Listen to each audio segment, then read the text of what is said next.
Good afternoon, Boat Club. It's May 18. This is intended to be a 5-minute update briefing specifically regarding the health and well-being of the Boat Club and our financial status year to date. It's mostly good news. I like sharing good news. Yes, it's a bit of tooting our own horn, but we got something to toot about, so I say let's get tooting. If you were unavailable or you were not in attendance on Tuesday the 16th, we did have a joint board flag meeting, and I just want to go through a couple of slides with you real quick, kind of show you what was reported out and what you missed. We did have 9 new families read in on Tuesday night. That seems to be pretty consistent now. We've got good numbers every month of new members coming in. And the cool thing about the new members that are coming in, they're not Jimmy Joe Schmo from down the road. These are people who really, they're doers. They're people that are there to contribute.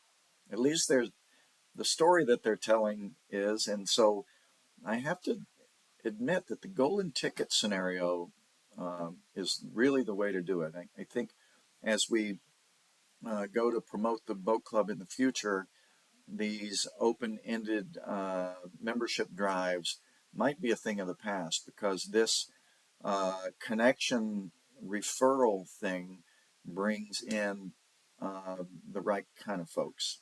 They're doers, energy givers. People are showing up wanting to help, and that's pretty cool considering we're a volunteer club. This slide here is basically the P&L for April. It was a good month. Also, we're at a record high of 332 membership families. It's never been this high since ever, and I think it'll continue to creep up a little bit as we approach mid-year. We're starting to monitor new membership, and retiring membership activity. We know from past experience we do have about a 10% attrition. So as we make plans for membership numbers for upcoming, now we have enough experience to know that we're likely going to lose about 10%. So if we want to maintain where we are, for example, we got to start at a 10% gain for the year. Update on the Anza Project. I'm extremely proud of the work that's been done, not just by our war captain, Brian Nisnik, but also everybody who's contributed. And you guys know who you are, the folks that were in attendance at both the Parks and Rec meeting and the other one. We have moved the needle on this. We really got the attention of Parks and Rec, enough so that they created a subcommittee specific to this plan. Questions are raised about, do we have enough money in the budget, not just to pay for bulldozing mission or camp land, but do we actually have enough to rebuild everything where it needs to go? So a lot of questions were raised, and our folks that will be advising the city council have enough concern. They want to do a deeper dive. The point of this is that I have been invited to present to the subcommittee. Also, Campland has been invited, as well as the softball, tennis folks. We created a little bit of a recreation coalition, so we joined our forces, and that helps us be a squeakier wheel, gives us a little more leverage and a little more of a voice. So all that's working beautifully. I hope I didn't get too long-winded on that. The real point there is it's going swimmingly. This graph shows the previous years, the past, 7 or 8 years. The one on the right, that's the 2023 budget. We weren't looking to grow a lot. We wanted to do what we did last year and maybe a smidge more as far as top line. And then we do have, we operate with primary objectives, and we have 5 of them that I established for this year. So each of the 5 objectives has strategies and tactics to achieve said objectives. So during the meeting, I did a kind of an update and a grade, although subjective. I tried to grade where we're at on each of the 5 primary objectives year to date.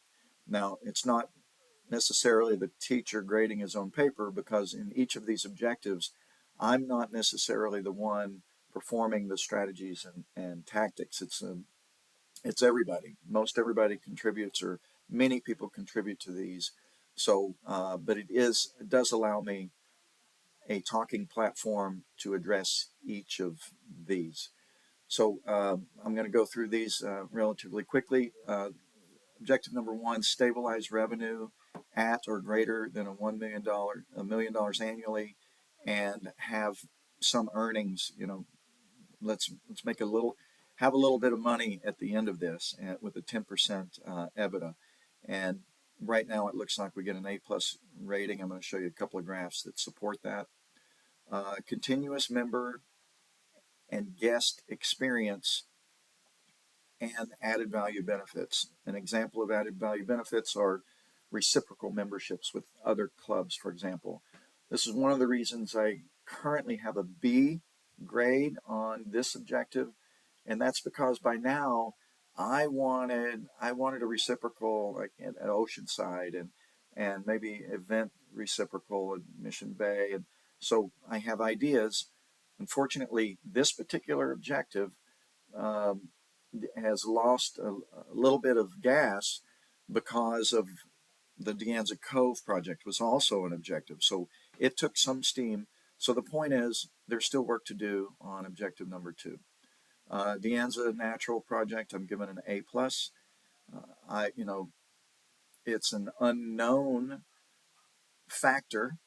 This whole thing, we don't really know what the outcome is going to be, but I couldn't have dreamed that we would be able to have moved the needle so far and got so much attention. We were the cover of the Sunday edition of the Union Trib. We made the LA Times. Uh, so I'm telling you, it's as good as it could possibly be. And we got, now we have a land use attorney. We've got uh, we've got a lot of smart people working on our behalf. So I'm thrilled about it. So that's my grade on that one. Continuous facility upgrades and improvements. I gave us an A+ on that, primarily because all the work that we had earmarked budget money for is done. So I hope we don't need much more from as far as upgrades go, because we pretty much spent our budget. And the last item is refine sustainable practices and cross train for 2024 and 25. Uh, I put a B+ in there. We've done some cool stuff. This has a lot of accounting and back end things. John Doxey and Brandy are key players in really dialing in what goes on back there, because there are things that we've done but weren't perfect, and we're getting them as close to perfect as we can. We have a new accounting firm to do our taxes and to give us oversight. So these are some fundamental things, and an area of concern for me in the past, and we're really getting dialed in. So we're going to B+ on that. So that's the 5 objectives. This relates to objective number 1. What you're looking at here, I hope you can see that. The blue is 2023. The gray is last year. You can see month over month we're up. I think John told me 6.7% increase. So the top line dollars are there for this year, and top line really relieves a lot of pain, and has the ability to hide sloppiness as well.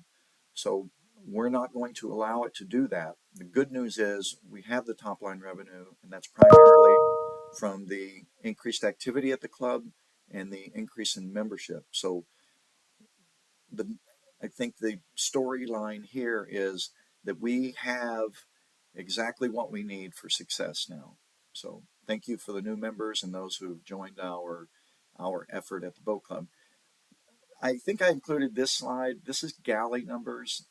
Galley, the last 2 months is substantially over last year. This $11,000 number for April is interesting to me because if you've been in there on a Friday night and you've seen what's going on Sunday, I think this is the new normal. I think we're not going back. I think that activity level is going to be there or better. And so we need to continue to grow our ability to serve and and keep our operational aptitude up to par because it's going to be busy and it's a good busy. It allows us to accomplish the things we need to do. So that was that story. Uh, and then I just showed a couple of interesting things in the past.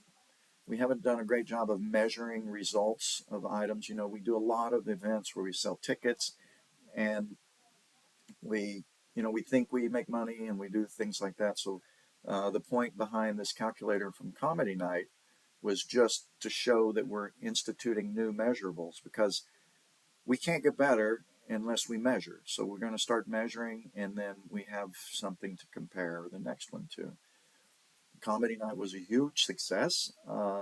We even made money on that thing. Not that that was really our intent. Our intent was like many things we do is to have fun and bring uh, joy and fun to our members. Right? That's why. That's the whole secret to this whole thing. We create an environment where people want to be in. We're going to do it again on June the 10th, and we've got 5 comedians this time, and so we're looking forward to that. I also just I don't really have the final food cost on Mother's Day, but if you can see these numbers, you'll see that Mother's Day is one of those events. It is not a made-for-profit deal. It is a true member and guest of member uh, benefit. It's an event for us, right? I mean, because we get to bring mom down and have an amazing meal, and we employ a big staff for that, and so that's always good. Okay, so those are the two different scenarios in that respect.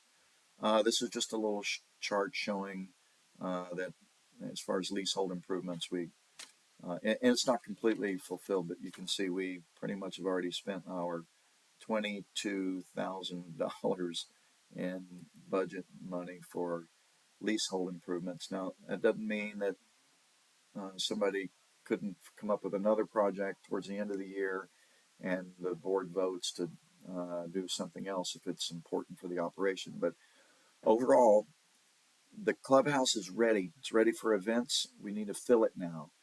If you have an event, if you got a group of people, people are looking for space. I don't care if it's fundraisers, if it's a wedding, if it's a whatever. If you're going to have a birthday party, use the club for that because that's what it's there for. And we're truly geared up. We're geared up in staff, and we've improved the facilities so it's a place that looks nicer, right? Something we can be proud of.